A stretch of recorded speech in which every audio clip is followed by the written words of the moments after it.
me, yes, the one and only Paul Franz, welcoming you to Starfleet Universe on call. And tonight we have Doug. Say hi, Doug. Hi, Doug. I know Russ is here, and Howdy. I think I saw Matt show up, which was unexpected. Hi there. Ah.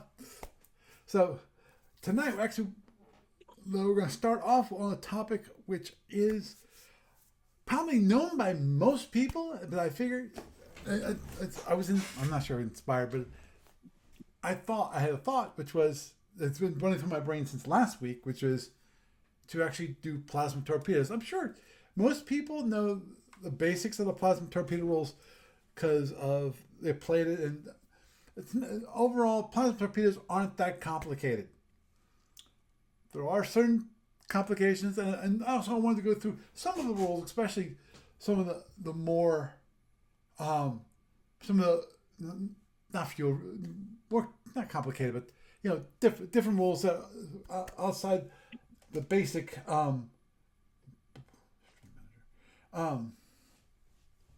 basics, how to load a plasma torpedo and how to launch it and target and so forth, and some of the rudimentary things of that. Okay, so big surprise: plasma torpedoes are plasma torpedoes. They're basically I'm not sure if they describe it in the rules. I'll take a quick look see here. Like a plasma torpedo is a ball of matter on the brink of being converted totally to energy. The weapon is extremely powerful. That is very true. Obviously, the biggest issue with plasma torpedoes is that they die with range as they go along chasing or going towards their target. They get less and less powerful. Now,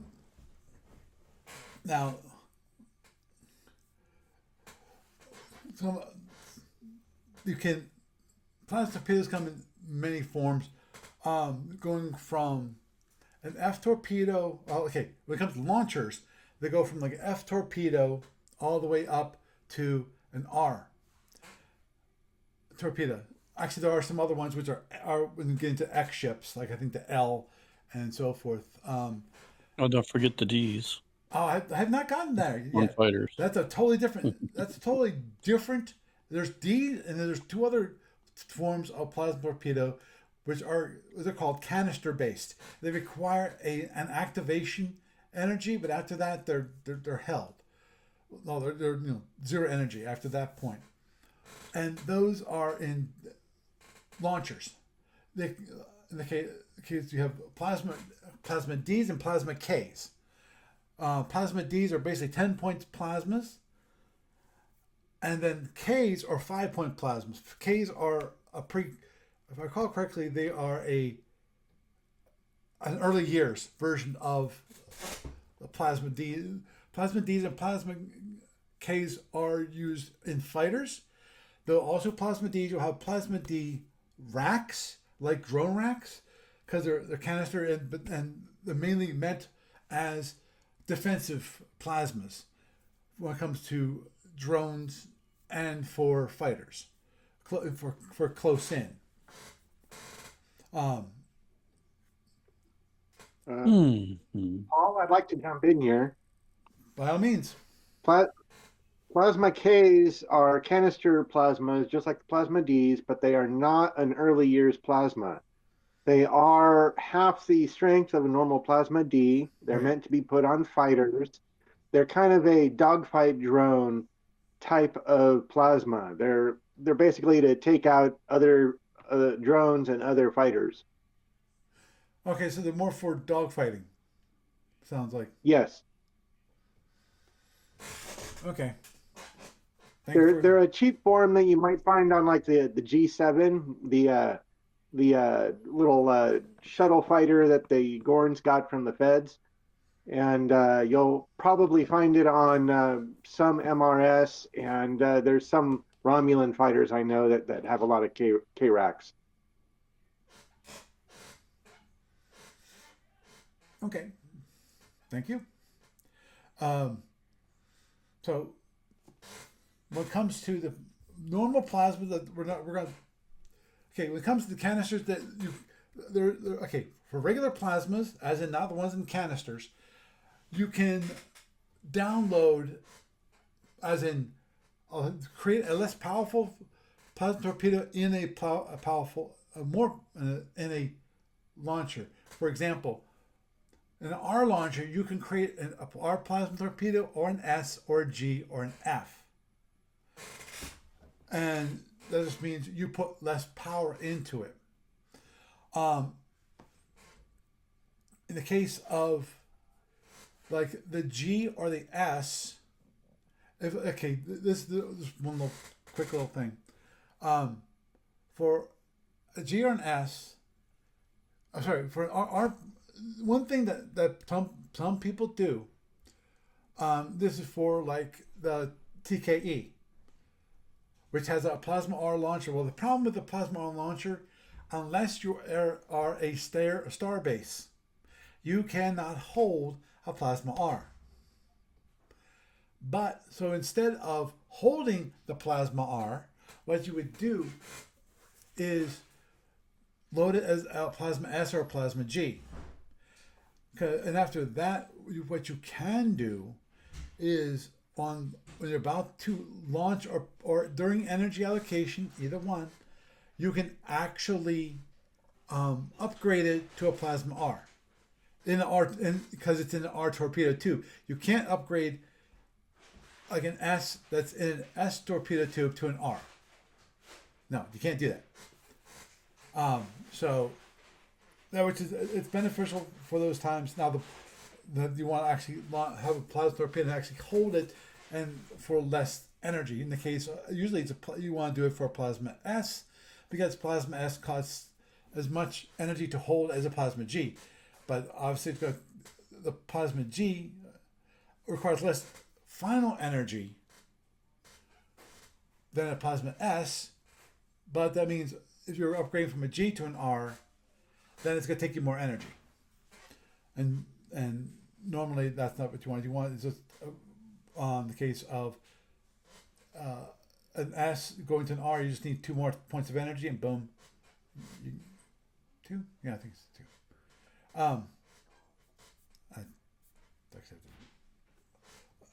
And The one downside to doing that is that as soon as you upgrade it back up to what it's supposed to be, you have to fire it that turn. yes, that is very true. And I'll mention it now. I want to push it off, but I'll mention it now anyway. Which is, for plasma torpedoes, if you actually make it as a standard, you can't change it from a standard to being an enveloping plasma torpedo or a shotgun after you have charged it as a standard plasma torpedo. So, and real quick here, what we're going to do is I want to show you a quick plasma torpedo chart. This is how it degrades over time. Like an R starts at 50 points, and then it goes all the way out to range 10 is 50 points. Then at range 11, then it goes down to 35, and that stays until range 15, and then goes down to 25, and that stays all the way until range 21. And at that point, it goes to a strength of 20, and then all the way until range 26, then it goes down to a strength of 10, and range 29, 5, range 30, 1, and then finally after 31, it's dead. And that, just to clarify, because plasmas can be bolted as well, that's for actual movement. So that's per hex moved before impact. Correct. Now, as opposed to like the bolting thing, which is basically the same range brackets, except that it's half damage. Right. Exactly. And yeah. So it's kind of an either or for newer players. Just need to know that. Right. So it's like plasma torpedoes are seeking weapons, right, and not necessarily direct fire. And the original intent of them was seeking weapons, and the bolting part, I believe, came later in the game. So. if I remember correctly from like the earlier publications, the way they did it. Mm-hmm. Now, They can be a very flexible weapon, and they can be a little difficult to counter, except that what it comes down to is part of the energy efficiency of the game. So the more energy efficient you are with stuff, the better off you are. Like a lot of the stuff about upgrading and downgrading and loading them as lessers and so forth. It's all situational stuff. Um, but when it comes to like countering them, it's speed is life.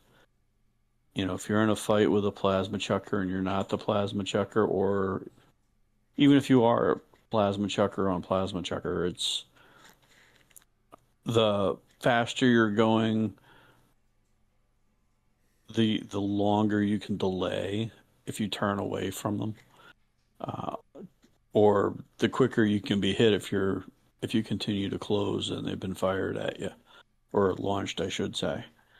So, and they have really good tactical uses too. I mean, you could beat somebody with your phasers as a plasma ship and just use your plasmas to keep them from closing on you. But against a direct fire guy, it's not a great idea because they'll be advantaged if they just outrun your plasmas. Well, to So, build on that, speed is life. There's as a someone who's not a plasma chucker, if you're a direct fire weapon guy like a Klingon or a Hydrant or something, then having a high speed allows you to get closer to them before you need to start trying to run away from the plasma. So you may actually get a good range bracket on your own weapons before you actually have to start getting rid of the plasma. So that's mm-hmm. another reason why high speed is good. Oh yeah, and high speed can be tipping in between launch turns. Uh, if you have multiple torpedoes on your ship, most of them do. What you could be looking at is staggering them to keep your opponent at bay, and or trying to do an anchor. Because one rule we haven't mentioned yet here, I believe, is the 8 impulse delay of if your plasma is charged and ready to go before it's destroyed, and you can still launch it within 8 impulses of it being destroyed. So if you're in your King Eagle and you close enough and you've armed all your torps, your extras and your main plasma are, and they get whacked through internals, it's okay if you still can anchor your opponent with tractors, like we were talking last week with um, the anchoring maneuver. Then hey, guess what? You can feed them those torps, and they can't launch weasels to get away from them. So the original anchor maneuver, I believe, was called the Gorn anchor or the Kazini anchor. Take your pick, because um, both of those races would benefit massively from being able to make their opponent stop and eat eat a good volley of the seeking weapons. So they also have their own built-in ECM, I believe. So Yes, that's correct. They've got 3 points of ECCM, which is good for countering someone's electronic warfare, and it makes it more likely to hit. yeah, there is basically two methods, well, three methods of countering your incoming plasmas. One is you can phaser them down. Phasers are effectively the only weapons that can knock power off of a plasma. I believe off the top of my head, there may be some phaser-like weapons on the Magellanic races, the extra Omega and LMCs, but essentially It's unaffected by the vast majority of weapons in the game. The second way is, of course, um, outrunning them so that they degrade over time as they're moving. And the third way is wild weasels, which is, a whole rule into itself. But if you have the wild weasel effects going, then that's the most commonly thought of way to negate an opponent's plasma launch at you. Yet, also, I'm not sure off the top of my head, but I believe scout channels may affect them as well. I know electronic warfare does affect plasma. It Electronic can. warfare affects plasma, but scout channels cannot do the same things to plasma that they do to drones. Okay, that was my question. I wasn't sure about that one, if they could make them, if they could yo-yo them or not, and I No, didn't they think they cannot. could. So, yay. They're pretty You mentioned formidable weapons. Go you on. mentioned phasering the plasma. A lot of times, if you do find yourself in a situation where you have to take a plasma and it's larger than you really want to take on the shield that it's going to hit, phasering it actually is more power efficient than using, say, batteries or even allocated power for shield reinforcement. Because in a lot of ways, a phaser 3 at range 1 will do knock maybe 2 points of power or two warhead strengths off of the plasma, and you're spending half a point of power to do that. So in effect, it's like a one to what is it that a 1 to 8, 1 to no, I'm sorry, 1 to 4 ratio of power to warhead strength. Whereas if you're just doing reinforcement, then it's a 1 to 1 ratio, and it's not as good Yeah. for you. Oh yeah, the phasering it down is, if I remember correctly, every 2 phaser points takes off 1 point of plasma. That's correct. So, you know, phaser ones at range 1 will be the most efficient you can generally expect from a ship. So, a few good lucky rolls and you could be cutting it down pretty good. The let's see, what else? You get into countering plasma, and then you start talking about pseudoplasma, which Yes. is one of the ways the launching ship can use to negate or reduce the options of the person trying to counter them. Yep, Uh, pseudoplasmas are fakes. Go Pseudoplasmas are basically a big ball of light. They ahead. don't do any damage, but they sure look like the plasma that they're faking for. There's some restrictions on them. For example, a pseudoplasma can only look like a full strength plasma of the launcher that it came from. It You're cannot also look like an restricted, overload plasma. and you're So again, restricted to how many you can have. that's true. Generally, you can only have one per launcher. But the reason to have them, though, and the reason to use them is that if the opponent believes that that's a real plasma, then they will spend their resources to get rid of it as if it were a real plasma. In other words, they'll launch a weasel, or they will run away, or they will spend power on phasers to try to knock it down. Hmm. And this is advantageous for the plasma ship because now the opponent is maybe down a wild weasel because he launched it and you phasered it up. Or he had to spend a lot of power to run away and now he's out of position. Or he spent a lot of power on phasers and now those phasers are empty. They can't shoot at you. And additionally, he has to sit there and power them up. So you spend a lot of power on those. So pseudoplasmas are really a good thing for flexibility if you can convince the opponent that that's really a real plasma. And if they believe that it's not a real plasma, then it's just a light show. It doesn't do anything.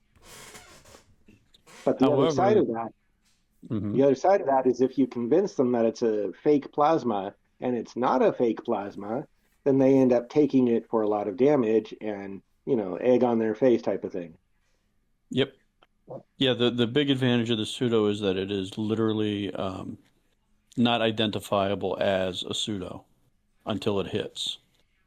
So unless you've taken a hit from a plasma from that torpedo launcher and you're paying attention to the launch cycles, then you don't know until a particular plasma impacts if it's real or not. So it's a So very good tactical thing. Yeah. as a result, many people will take any kind of plasma that hits the ground and they will reduce it. If they have the option to completely get rid of it, they will decide to take it to where they will take 1 point of damage from it. So 1 point of damage doesn't mean anything. You can usually use some reinforcement and get rid of it, but it has to hit your Mhm. shield. And once it does that 1 point of damage, you know it's a real plasma. If it does that 1 point of damage and it turns out it's a fake, you now know it's a fake. But if it hits your shields and does no damage, for example, you phasered it down completely or you run it out completely, then you don't know whether it was a real one or not. And that can leave you in a bad spot because now you don't know the state of his launchers, whether it's empty or full. Yep. It makes the plasma game also a shell game of sorts. But it's a very short-lived shell game because once it's been used, you know you won't see another one from that launcher. And also for tournament players, uh, they're usually limited in the number of plasma pseudoplasmas, and one extra restriction. I believe there was uh, they're disallowed for plasma Fs, if I recall correctly. That is In correct, the except for the tournament, TKE. Yeah. yeah, And in then the there's the exception to tournament, the exception. yeah, in patrol battles, almost every launcher has got a pseudo in it. In Mm-hmm. tournament, you'll find that the Romulan Kestrel, the Romulan Hawk, and the Gorn ships and the ISC ships all have no pseudos for their plasma apps, but they have pseudos for everything else. The Romulan Eagle and anything that's got option mounts with plasma in it do have pseudo apps. So in a tournament, you still can see some fake small ones.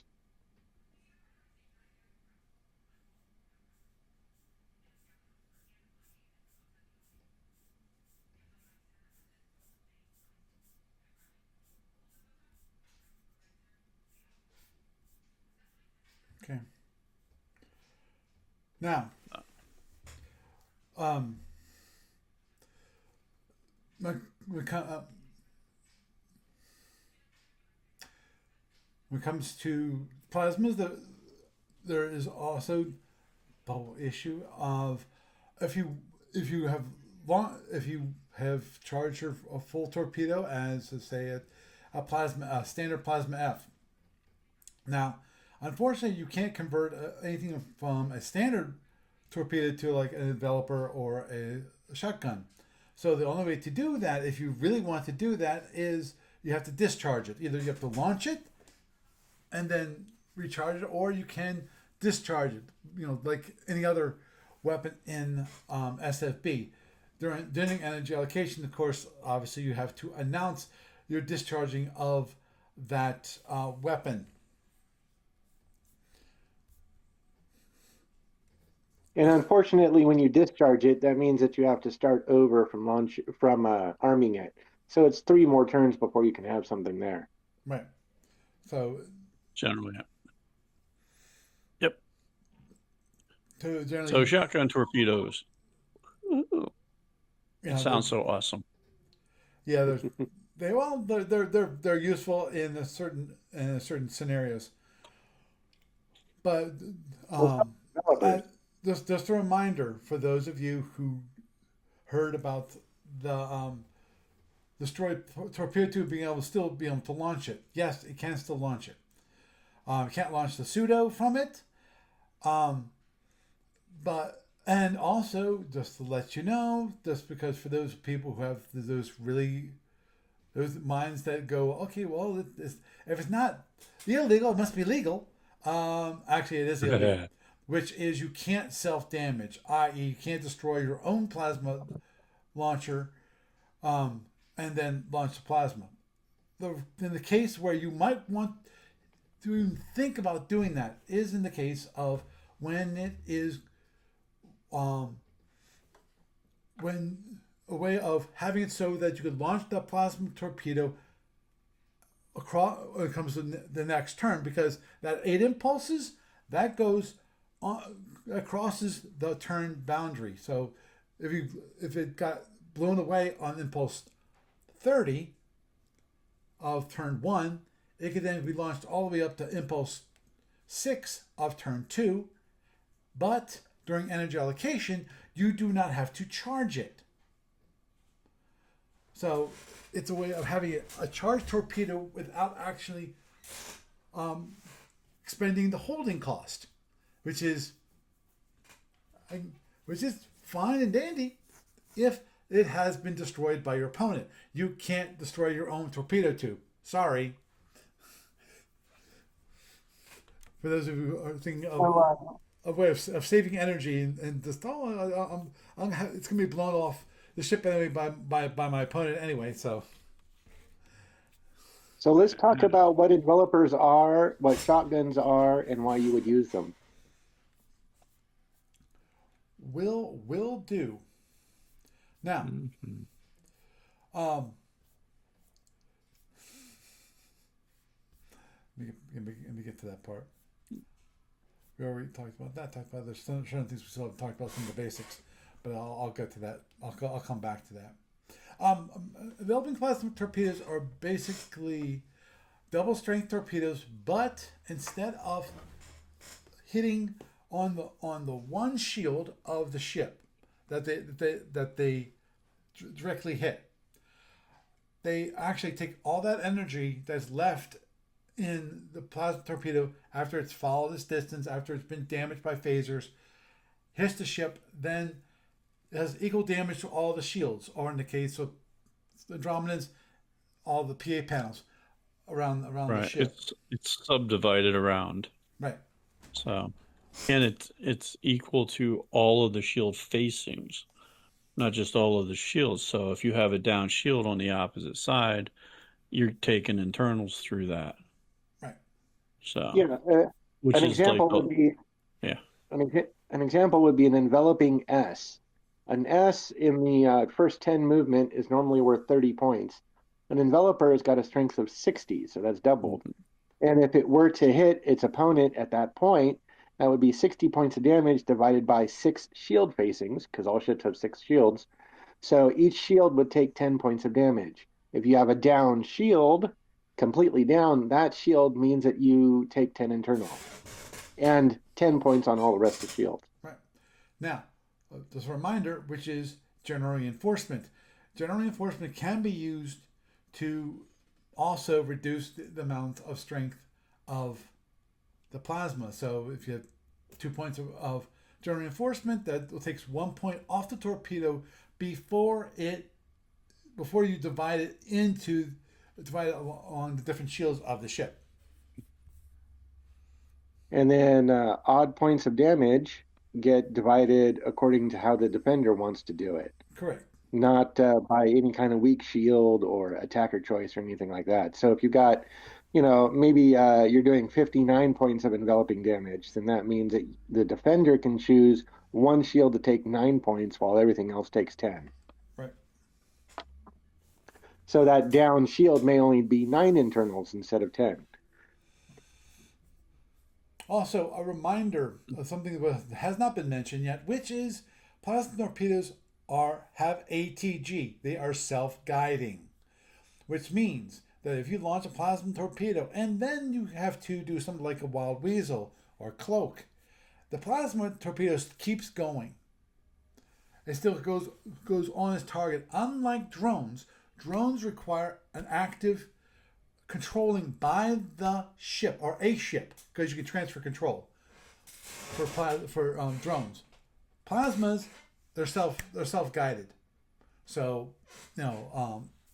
which is a benefit when it comes to Romulans, because then the Romulans can launch a plasma torpedo and then they can cloak, and the plasma torpedo still will keep going towards its target. However, the you may want to continue to guide your plasma because any of the ECCM that the controlling ship has is applied when the plasma hits. It may actually add to the 3 ECCM of the plasma, I don't recall. But that's one reason to keep control. And in fact, you can transfer control, just like with drones, to another ship that maybe has more ECCM. I'm not sure if you can transfer control of plasma.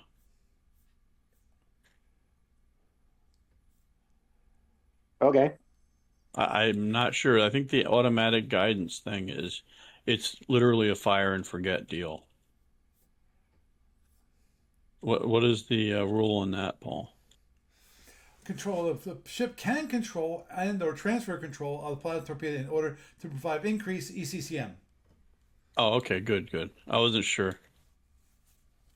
What's the rule site on that? The You rule said is, yes.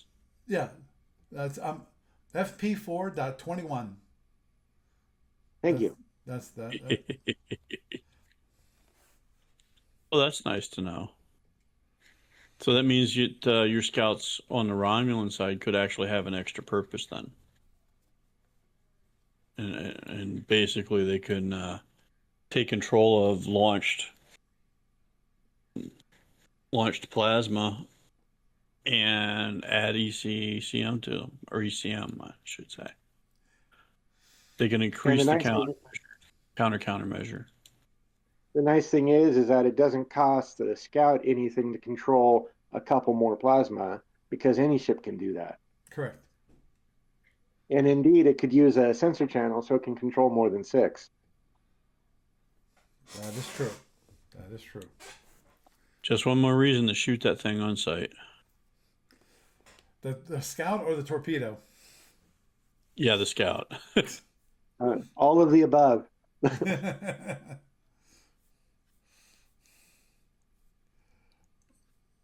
So plasma shotguns Yeah. are a way to get several plasma Fs on the board. Generally, they were created so that you could use them as an anti-fighter or even an anti-PF weapon. Mm-hmm. And Yes, the idea and is, go ahead.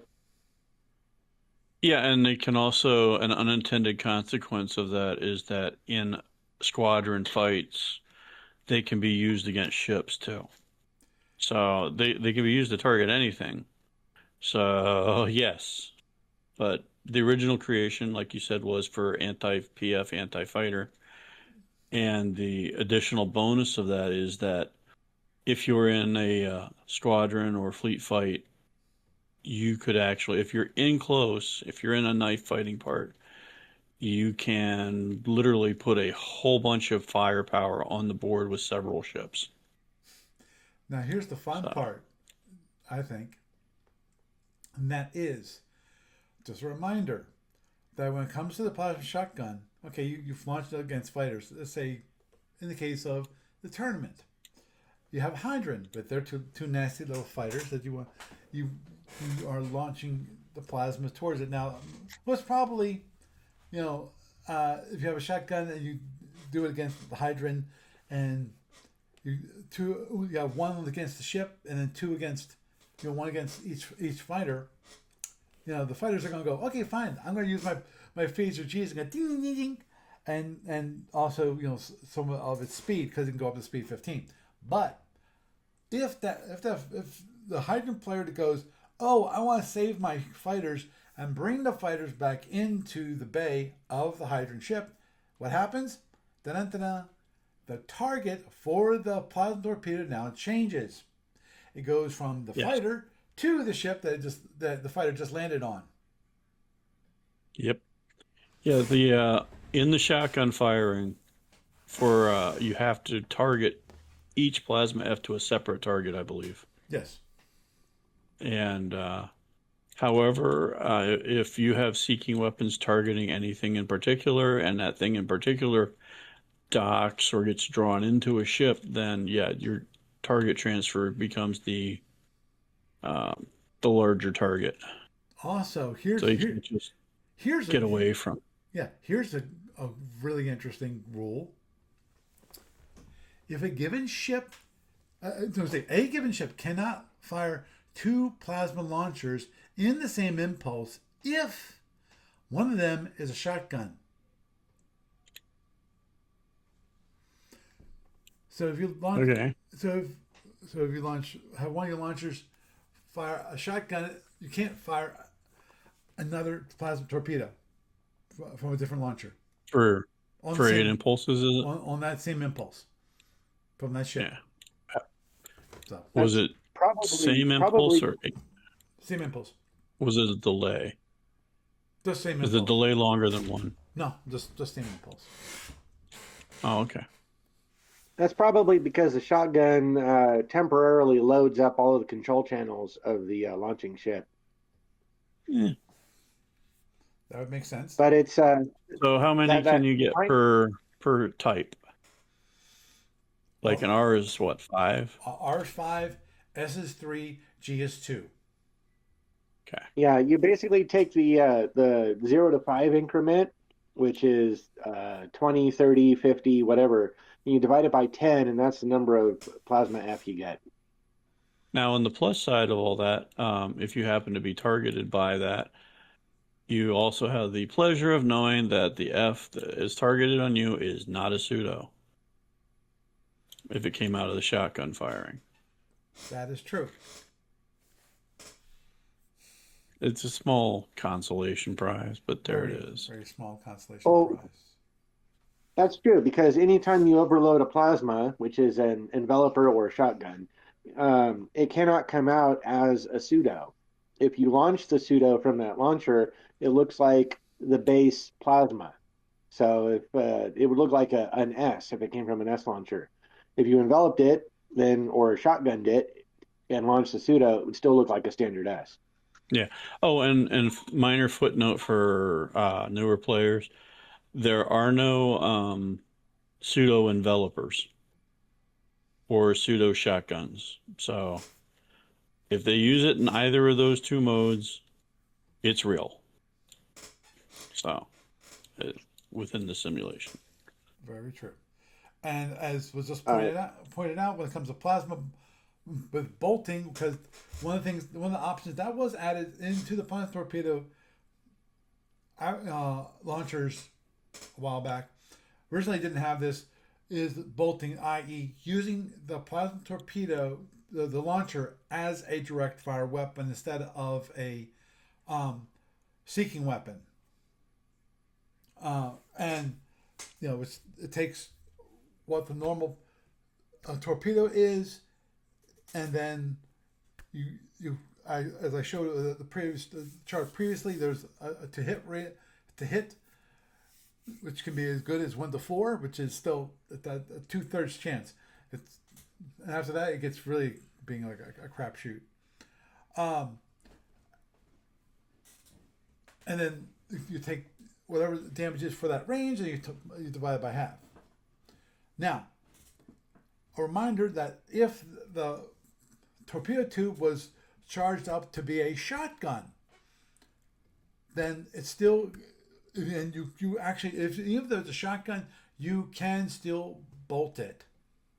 But what happens is that it changes from being a shotgun to being a regular plasma torpedo again. So if it's from a S torpedo launcher that you had set up for being a shotgun, you pay the twice the power, because to shotgun you basically you have to do the foul turn of arming, but you have to double that. So in the case of an S, that'd be 6 points of energy. In the case of, I forgot what the G is. I want to say the G is also. That doesn't sound right. G, No. S is 4. It would be 8 points of energy, and a G is 6 points of energy. Okay. I mean, and obviously you can't. and that's the same energy charge if you wanted to envelop it. You Right. wanted to envelop it, it costs the same as to shotgun. But you can't, and just like you can't shotgun an F, you can't envelop an F. Only G, S's, and R's.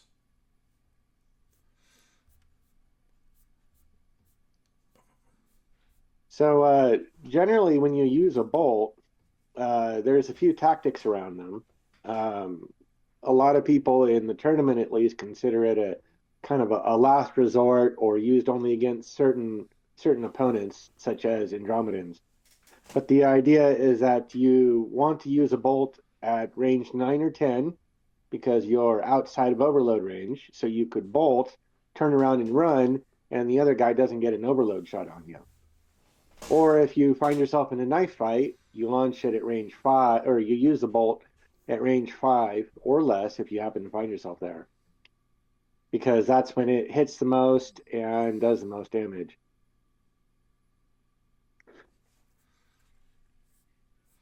Yeah, plasma bolting is an art to itself. It's like a lot of other things. It can be very situational, or it can be part of your outright strategy. So if you want to do the plasma ballet, and you know your opponent's quite capable of outrunning your stuff all the time, you could change that into a bolting strategy instead. The downside of that is that if you're up against a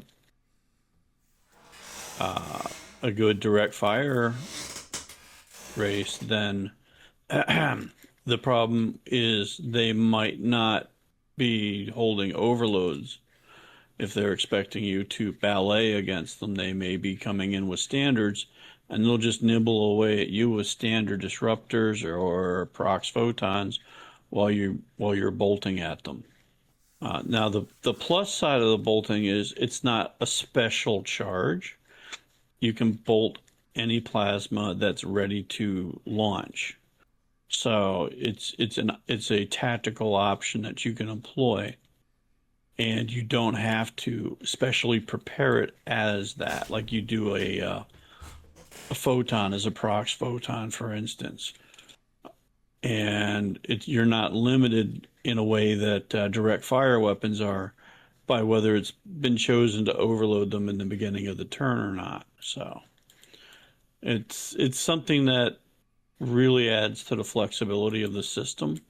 The downside of it is that, like a lot of other things in SFB, is it's an energy trade-off because you're doing half the damage on a not grand probability of hitting.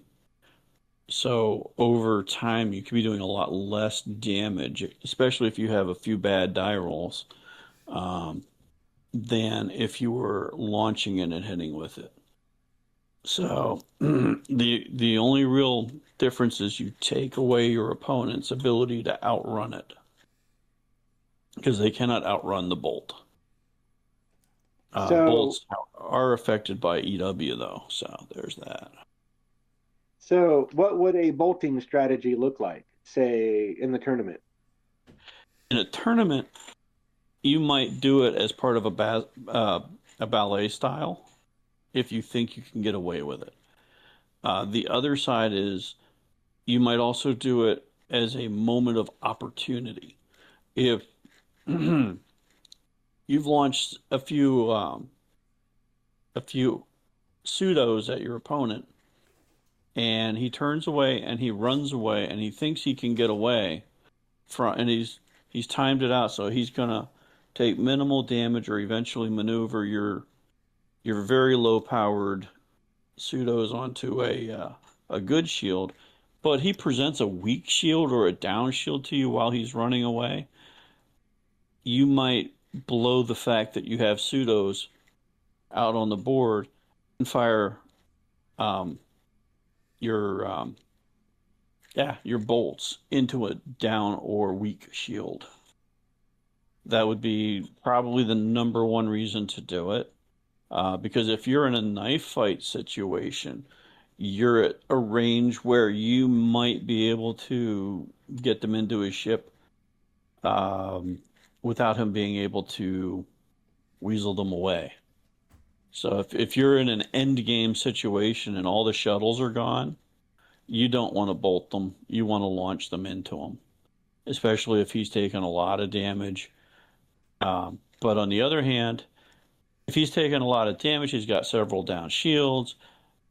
but he's at range from you where he'll be able to turn a new shield to the plasmas by the time you get them to them, then put them into that down shield. Those are the kind of decisions that you might be looking to do. So in the beginning of the game, if you're going to ballet that guy and he's not necessarily aware that you're going to ballet him, well, that would be a time to do it, because depending on your ship type you have, if you have S's, or primarily S's and or G's, remember that you can quick load them 2 turns later. So if you go in and you bolt and you crunch a shield a good bit, and he gets closer to you with that damaged shield, 2 turns later instead of 3, you might put some quick loaded Fs into him. Or if you're balleting him successfully, you might be able to get that same shield a second or a third or a fourth time. But it takes a long time to do that. And I really wouldn't recommend it as a strategy. But it can be done. I mean, I've seen and done very long games with a Federation doing procs photons instead of going in for the overload kill. So it can be a winning strategy. The other side of it is, again, ultimately situational. Getting that down shield or that weak shield when your opponent thinks he's safe, when he doesn't expect the hit. I've seen some people successfully use a bolting strategy in a knife fight. In situations where I was playing a ship that was moving very quickly, and we were maybe in the mid game, but we were at, say, range 5 or range 4, where he could not anchor me. I've seen them do a full alpha with bolts, and the bolts don't Was it have a against good a down reputation shield? for hitting. Well, no, he was on a fresh shield in these cases, Wow. but at range 5, a couple of bolted S's will still do 30 points of damage, and that'll crash a shield.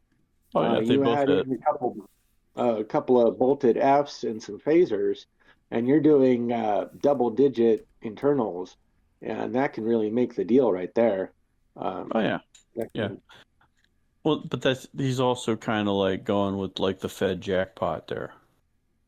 He has That's to true. have them hit. If he Bolts doesn't don't have have both a of them great hit, reputation. Yeah, yeah, yeah. plasma bolts don't have a good reputation for actually scoring a hit. Even at range 5, they hit on a 1 through 4. So if you bolt 4 plasma, you can guarantee one of them will miss. And odds always seem to be, I mean, this is subjective, but it seems to be always the big ones that miss. Yeah. So yeah, that's I wouldn't recommend that as a strategy. It's like telling somebody just fire all your fire all your photons at range 8 and get lucky, Yeah. Well, because it's a no. desperation. Yeah. At that point, it really is kind of a desperation thing. The opponent is moving very quickly. The opponent is not going to be anchored. Maybe the opponent has already done his alpha strike and he's running away. You're not going to get a shot on him. If you launch your plasma, he'll run them out. You need to get a hit on him. You need to put a dent in him so that later in the game everything is more equitable. Then yeah, you might bolt because you're not going to get a shot on him otherwise. Mm-hmm. Yep. And it's basically doing something that your opponent does not expect you to do. Whether it's successful or not, it's another story. So, but that's the kind of thing. It's like, I would say, is to get that hit when your opponent does not expect it. Yeah. Yeah, but the downside is when he's doing that to you, if he doesn't hit with like both of them, and he's not getting a bunch of internals on you afterwards, you've got the opportunity to turn in on him, because you know they're Oh, I see the kitty cat. You know that there's not going to be any um, plasmas ready for a while. You have at least one turn. The best you could do is 2 turns later with some quick Fs. So that's the only problem with doing that at close range is that your opponent, if he's better suited for close range fighting than you are, when your plasmas are expended, you just opened up a window of opportunity for him. And So if you're playing Romulan, this might be an opportunity for them to duck under the cloak and then try to recharge. Or if you're playing Gorn, then you might have a couple of weasels available. So if he does come into you, perhaps to unload another alpha on you or to anchor you, then you can launch the weasels and either give yourself an ECM shift or make it so he can't anchor you at all. But if you do that at close range, you're probably going to want 2 weasels at least. That way, if he fires on one of them, you still have another one to hold you over until he clears you.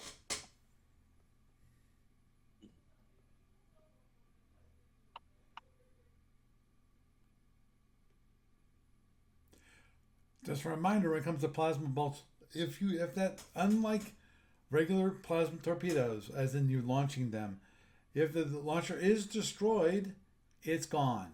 You cannot bolt it from a destroyed launcher. no, but you can still launch it. You just can't bolt it. Right. Exactly. Also, just a reminder when it comes to fast patrol ships, for those of you who play with PFs, that the PFs, you cannot bolt more than one torpedo at on a give at one. Okay, you cannot fire more than one torpedo as a bolt during a given turn. This includes the normal 2 torpedoes per turn firing rate. Just a reminder. Yes, because a lot of people look at the Romulan PFs with like the Centurions have got 5 torpedoes on them, and they say, "Wow, I'll just put that out there and I'll just launch all 5 of them, and the guy will evaporate." Unfortunately, PFs can only launch 2 of those at a time. Yeah, that's why you have to read your special rules. Yeah, that probably be under the the K PF section. rules. The PF room, which is K section. Yes.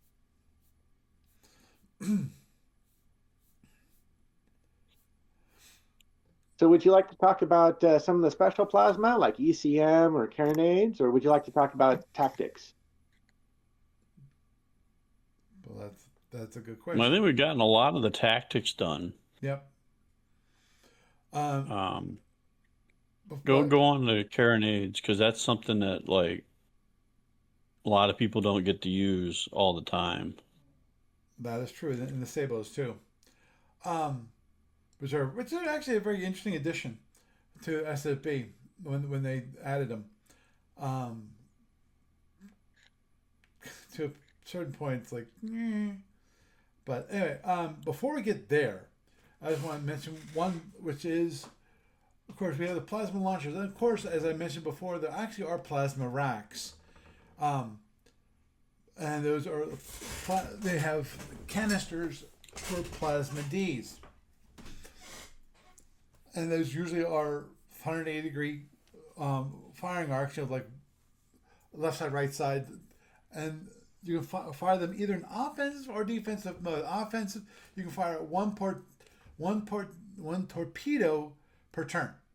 But in defensive mode, when Plasma can be fired in defensive mode in size class 5 or smaller targets, that is, fighters or drones. Fighters includes, by the way, includes shuttles.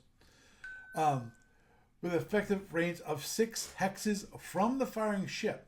And during each impulse of the turn during which the given round operates in defensive mode, it can be fired either direct fire, so it can bolt, or seeking weapon, as a seeking weapon. But it can't. But but it can't do both in a single impulse. And when in defensive mode, there's no limit on the firing rate other than the ammunition, one shot per impulse. So, in other words, in 4 impulses, you can empty the rack by firing on 4 different shuttles or drones or something. Correct. Now, there's more than one kind of plasma rack. The plasma Ds, which you'll find on escorts and things of that nature, is generally only four plasma in the rack, and there are reloads. Right. But there's also like D racks, Delta racks, and I think there's another one that you'll find on bases, and they're basically magazines. And so you'll find magazines of 3, magazines of 5, depending on the base. And it works just like the magazines for drone racks. Right. Somebody said that use the multi-magazine version of the plasma rack. Yes. But you only find magazines on bases. Right. You won't find them on ships. Right. Right. Did not know about that. Okay. Let's move on to the sabot. That and I forgot to do that. Now, as the general war dragged on, ships driven by speeds of drones, fighters, and PFs continued to fight at higher and higher speeds. To keep pace, the Plasma Empires developed a method to accelerate the speed of the torpedo. Excuse me. Gotta do this because there. I forgot to mute myself, and I'm getting notifications. And funny part is it's notifications from work. So it's like, yep, I'm gonna ignore you. But anyway, now the sabot actually is a refit, and it's available starting with Y180. So unfortunately, this is not available for tournament play. Wah wah. For That would be scary. yeah. For a Plasma D drogue, it's 1 point per drogue. Plasma K or D or F or G, it's 1 per rack. Plasma S is 2 points per tube, and Plasma R is 4 points per tube. That's basically that is the cost when it comes to that refit.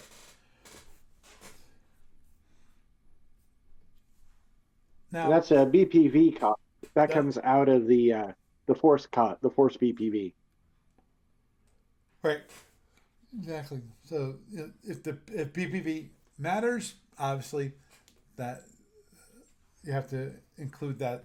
Of course, a reminder for those of you who are flying drone ships, you have to pay for your drone upgrades because they come with slow drones. They don't come with fast. They don't come with mediums. When it comes to BPV, it comes with slow drones, and you have to upgrade them, and pay, and that will cost you. When it comes to a standard drone, if you want to go from a slow to fast, it costs you 1 BPV per drone, and that's in each rack. So if the B rack, that's 6 points. The BPV right there. If you have now 6 Type 1 Fs. So just a reminder. I'm sure we will at some point go over some of the drones because Lord knows drones you could. Actually, okay, drones aren't that much. It's when you go into drone construction, that's when things get complicated. But anyhow. Yeah. Now, unfortunately, with a sabot, you also has an energy cost associated with it. So, in the last turn of arming, in the case of a Plasma F, 1 point per torpedo, or G, Also, it's 1 point. S is 2 points, and an R is 4 points. So that gets expensive. Because normally last turn of arming for an R is 5, so it goes from 5 to 9. Jeez. Ow. Yeah, I know. For 1 more point, you can have an enveloper for an R. Crazy. Well, yeah, but if you wanted an enveloping Sabo R, you're spending 14 points on the last turn. 10 to envelop it and 4 for the Sabo. Wow. Yeah. And the upside of this is The upside is that since it moves 25% faster, that means all your range brackets go up by 25%. So you'll do an enveloping R would do 100 points out to range 10. In this case, you're doing 100 points out to range 12. You're more likely to hit out at range 12 because if the guy is trying to run it out, he'll effectively be slower against it. So it'll catch up to him faster.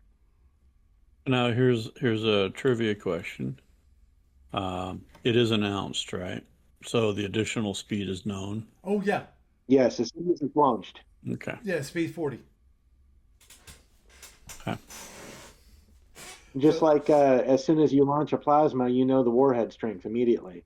So Okay. you know that it's a plasma S or a plasma R. Well, you also know if it's enveloping or not enveloping.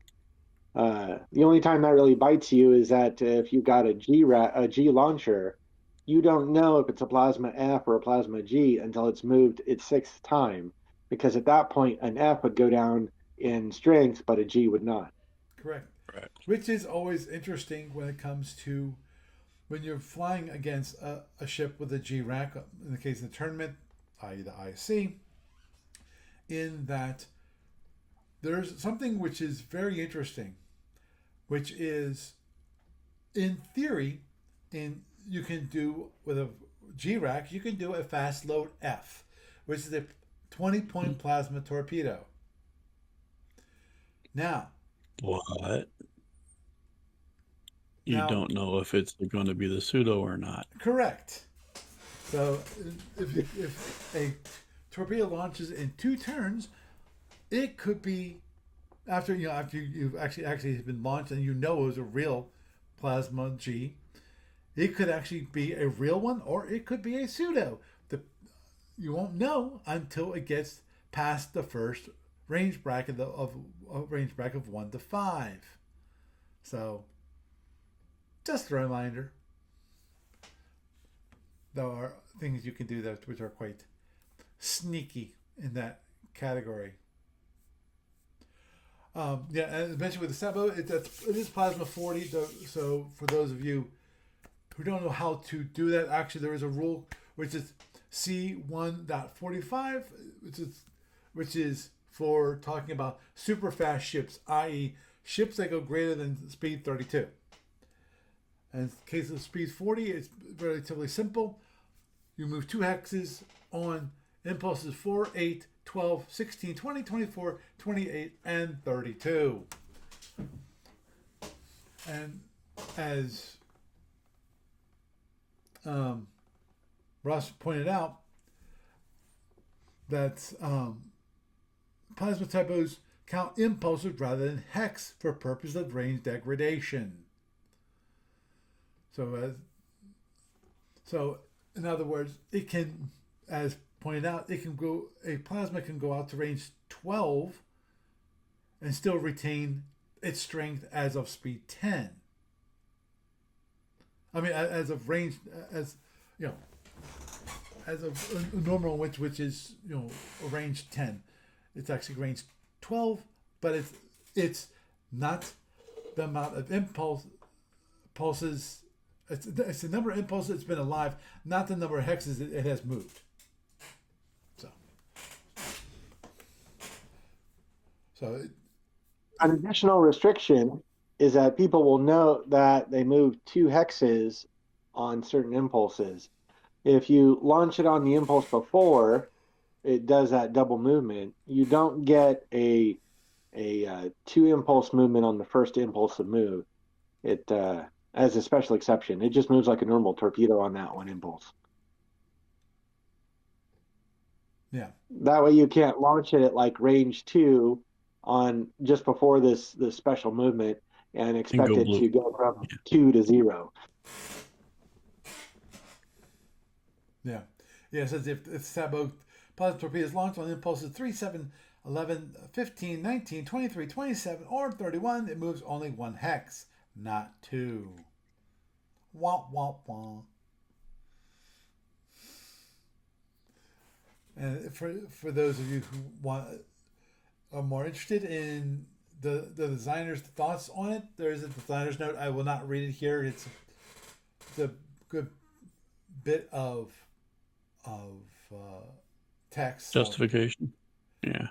So that's right after the FP11.333 rule. So if you want to read it, feel free to open up your rule book and read it Is there. there a super short summary version of it? Or not? Of what? Oh, I mean, of the designer's note? Yeah, what would the super short summary be? I don't know. I have not read it. Oh, okay. All right. So let's talk about plasma carronades. You mean the carronade? Yes. Well, yeah, we'll do that real quick because this this podcast is running along. I'm going. Yeah, Oh, okay. that's fine.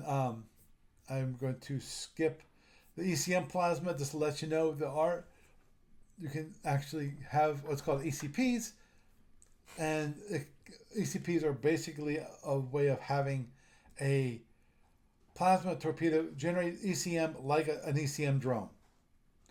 That's basically what it is. Um, I'm not going to go through it much tonight just because we're running out of time. Mm-hmm. When it comes to plasma carronade, which is interesting, plasma carronade is a firing mode of the plasma F. There is no SSD designation. In the theoretical future where a ship is armed with weapons that can fire only as a carronade, the box will have designation of PLC. Just to let you know. Destruction as this fire mode is a plasma F, the rule is irrelevant. Theoretically, the carronade only would be destroyed as a plasma F. So just to let you know. Now, our procedure is relatively simple.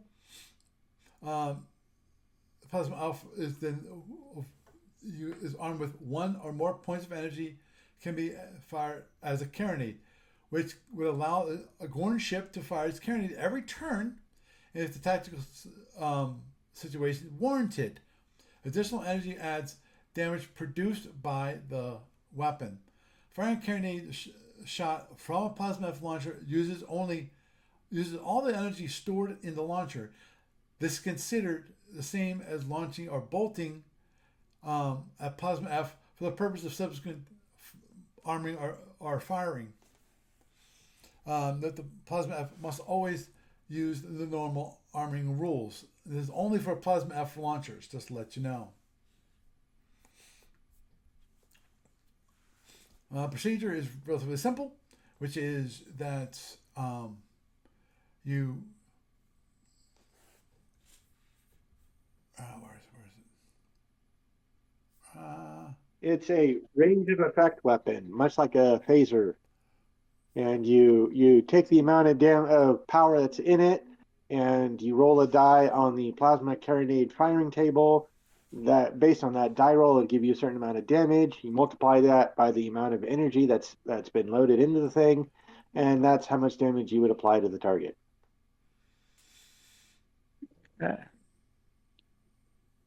They have a maximum range of 5 hexes, so it's a lot like bolting. And they were actually designed for use against cloaked ships. Wow. Yeah, carronade always uses true range rather than effective range, which is with cloak you would use. A carronade can be fired at range 0 hexes if the target is within the firing arc. And there's no overload. Okay, one thing I did not. Yeah. So you charge this just like you would charge a normal plasma F. That would be 1 point on the first turn, 1 point on the second turn, 3 points on the third turn. And you can't put 3 any more points on the power third into it on the turn. first turn. Or you're going to carry. What's that? Plasma Fs are 3 points on the third turn. Yes. Sorry. So yeah, basically you can't put more power into it knowing you're going to carronade. You can only charge it like a plasma F, and then fire it as a carronade on the turn you're going to fire it with whatever's left in there. So in the case of if you're in the second turn of arming of a plasma F in the plasma F launcher and you fire it as a carronade, and you're within range 5 and you roll, in this case, a die roll of 1, it says damage of 4. That means actually it's damage of 8. Correct. Okay. And the carronade arcs are equivalent to your bolting arcs for that plasma.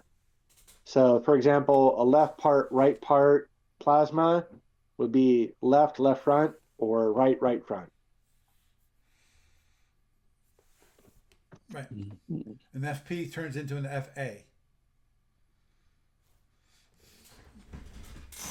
And just to those who are watching the video, the chart is right here on FP 14.37 is the firing restrictions. And I'm pretty sure that matches a regular plasma bolt.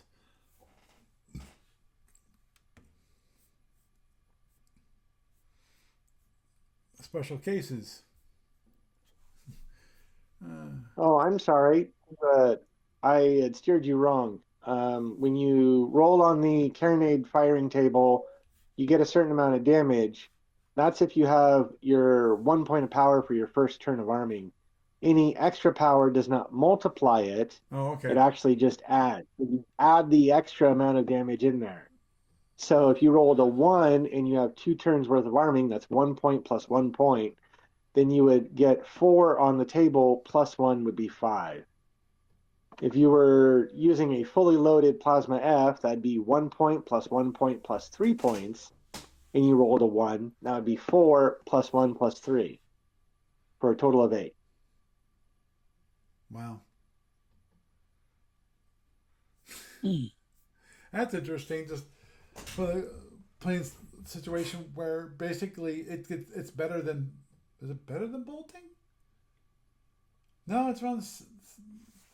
Actually, it is. Yeah. It is better than bolting because of the to hit. It's, instead of a flat to hit one, like 1 to 4 to hit within range 5. It is guaranteed to hit. It's just that the amount of damage might be lessened a little bit.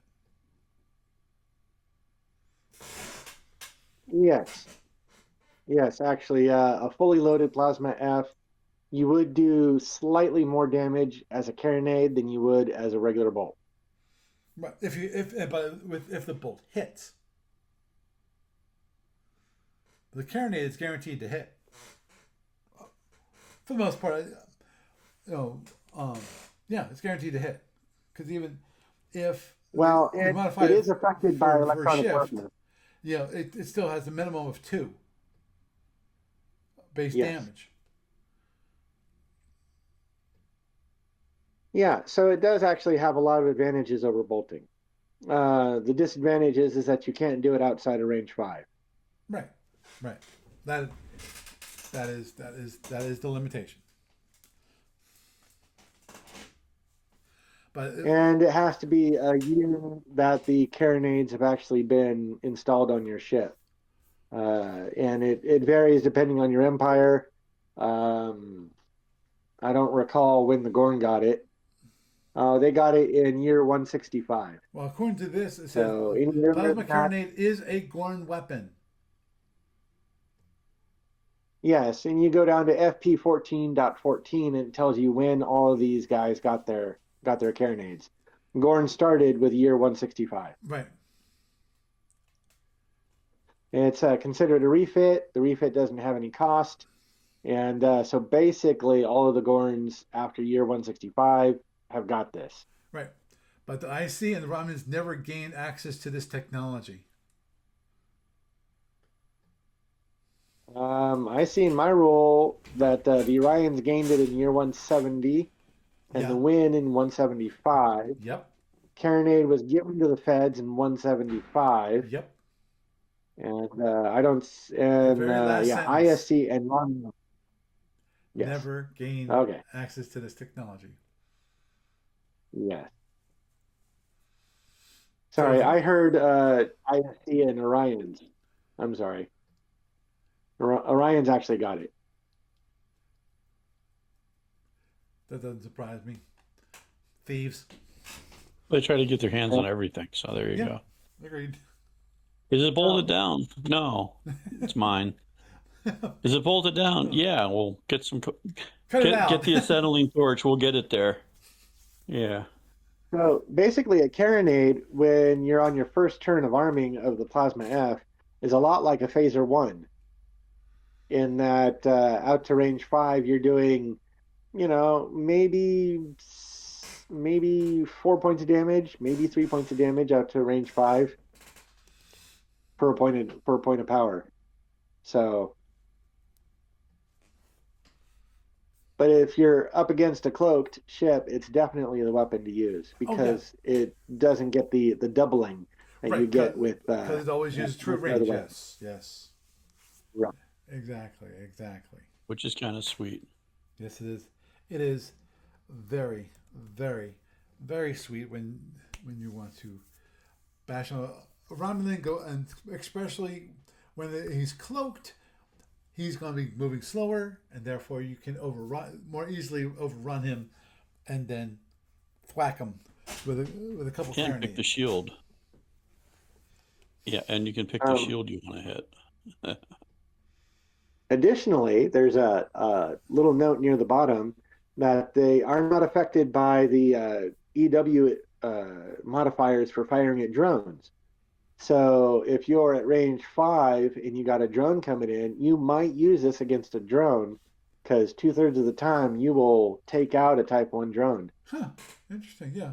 It's not For 1 point of power. Not subject to small target modifiers, which means not just drones, but also fighters. Well, you're not going to get a small target modifier until you're out to range 9 or 10. That's true. You got a good point there. Which is outside the effective range of a carronade. So the firing at drone penalties is really the one that matters in that case. They are also good for using to sweep mines. So there's a couple of other nice things that you can do for the power in your Plasma F launcher. Yeah. A plasma cannon can be used for mass driver point defense. Wow. Wasn't that just playing against a mass driver? I think mass driver. With Barry a little while back. Gamers, yeah. Mass drivers, that sounds like an Omega weapon. Actually, it's LMC, but you're not. Yeah, I think it's LMC weapon. Okay. Okay. You're not saying the Jindarian. Yeah, it was the drone version thing. Yeah. Okay. Not the Jindarian thing. Right. No, carronades are pretty neat. They've got outside of their niche, they've got a few little one or few point advantages. But if you think you're going to do carronades and you just want to put 1 point of power in them and use them every turn.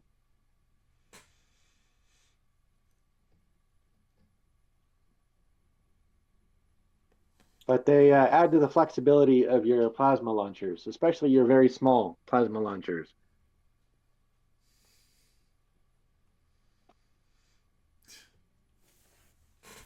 Agreed. Well, it's actually it is late. Not getting late. It is late.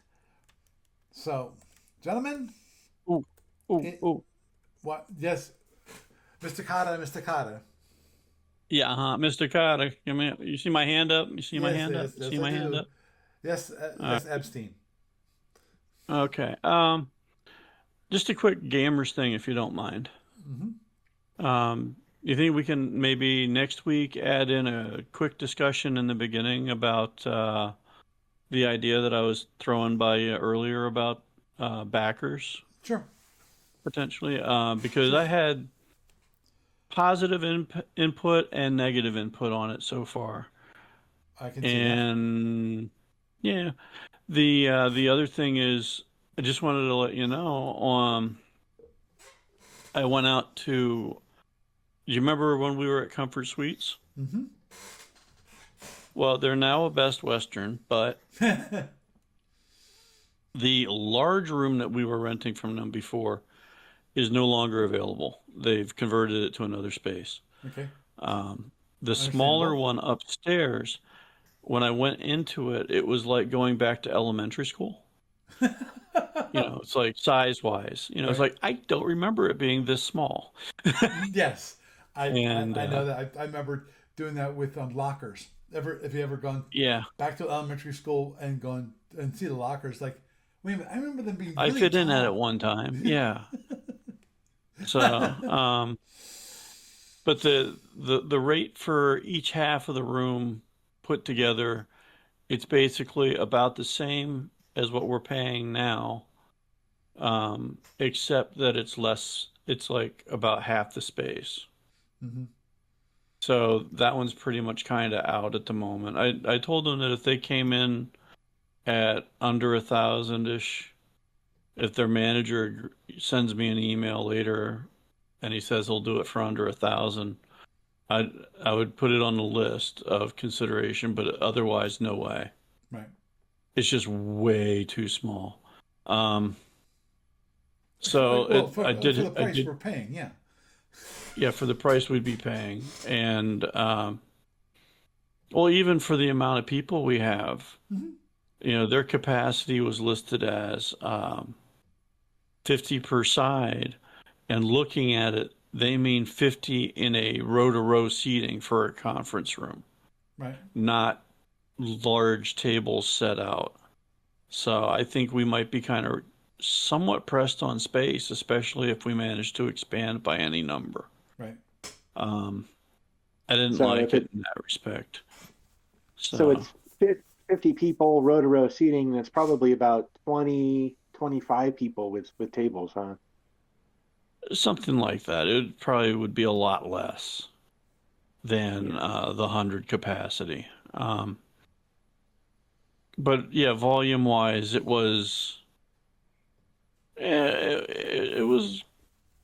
you could get a good number of people in there, but if we suddenly have a bunch of people that come back that aren't just coming back for the nostalgia, then we would have a significant challenge for space. Uh, and there's no upgrading it. So, like before when we were there, if we started to overflow, that's how we ended up moving into the large room downstairs, was because we hit that 110, 120 number out there. And I couldn't see us doing anything like that in that one small room.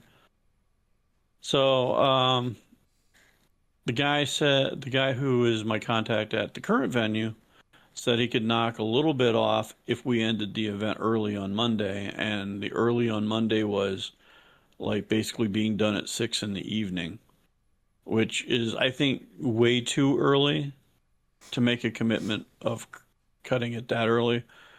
And for the amount that he was willing to cut it down for the like 5 or 6 hours less, it's not worth it. I'd rather just pay the full price and be done with it there, which, it's kind of the target price. And if we get enough people to say, I want to do the backing thing just to make sure the event goes off, then we're good anyways. I also had other feedback that I'm not going to go into Right. Right. about other stuff to do to get more people in. Hmm. Yeah. Well, Um, that's what you want to talk about next week. yeah, it would like when we've talked about like let's try and get some kind of big special event that would be different than what people will do in their home game.